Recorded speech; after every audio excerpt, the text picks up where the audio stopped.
The Bengals have made plenty of major changes to their team this offseason, but should they go big game hunting and sign a former Pro Bowler?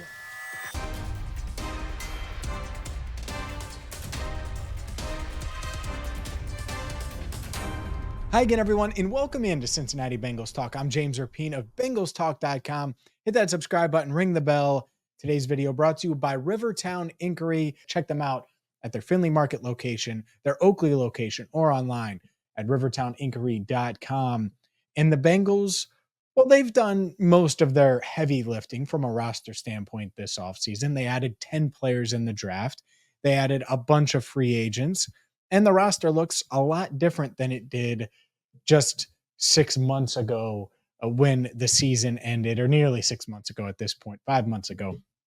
But I still think that they could use a corner. I still think that they could use a running back. And last month we did a video of some of these different free agents they could target. But there's one specifically I want to talk about that we haven't talked about on this channel yet. And part of it is because he's still out there. I think he's eager to prove himself. And when I look at the Bengals running back room, he could fit. And that's former Pro Bowler Dalvin Cook. And you say it out loud and you say, Dalvin Cook? Why would they go after Dalvin Cook? Isn't he washed? He was awful for the Jets last year. And then he didn't really get on the field for the Ravens. And I get that. But we're talking about a guy who was coming off of a shoulder injury last year. Prior to that, had been productive for the Vikings in each of his past 5 years, including multiple seasons of double-digit touchdowns. He had a 1,500-yard season in there. His last year in Minnesota had over 1,100 yards rushing, had 300 yards receiving, had 10 total touchdowns. And I say all of that to say, okay, well, I know that Chase Brown and Zack Moss are 1 and 2. Can Dalvin Cook be the third guy that can give you some carries if you need to lean on him at some point this year? It's much different because as I was saying those numbers, I'm like, man, those are eerily similar to what Joe Mixon had here. But the difference is Dalvin Cook may come for a minimum salary.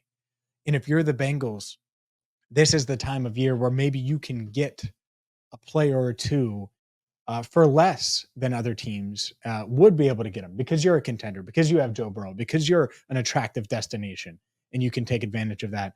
By the way, Dalvin Cook was talking on NFL Network recently, and he said, I had this conversation with my agent. It's like, I do want to go to training camp this year.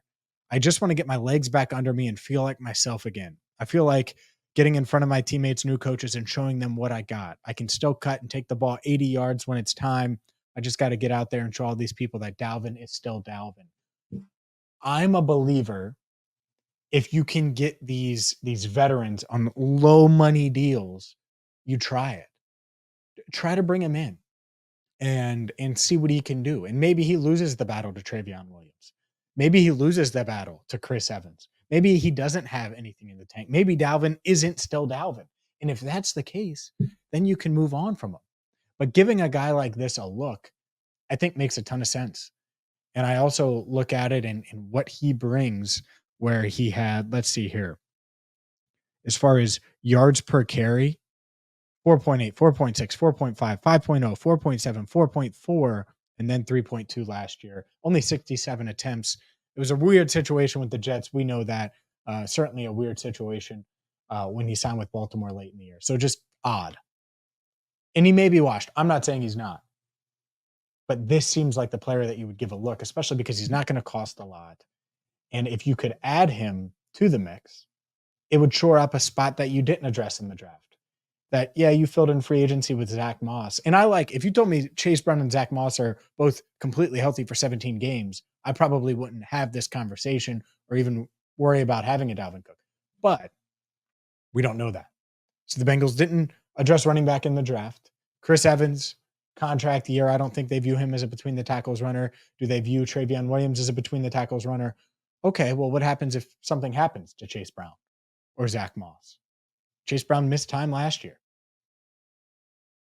I hope nothing happens, but if it does, it would be nice to have a reliable third option, and or whatever third option does emerge, maybe they beat out Dalvin Cook and you uncover something that you didn't really know that you had. So I would be in on this. I think another potential target would be Jerick McKinnon is the other one that I would look at. Now, he doesn't really fit the between the tackles runner, but what he does do is he gives you another option in the passing game. He would be your best pass catching running back, I think, day one. It could be an option in the red zone, someone that if I'm the Bengals, I would target. He was in my video from last month where I talked about multiple cornerbacks. I talked about defensive tackles. So check that video out.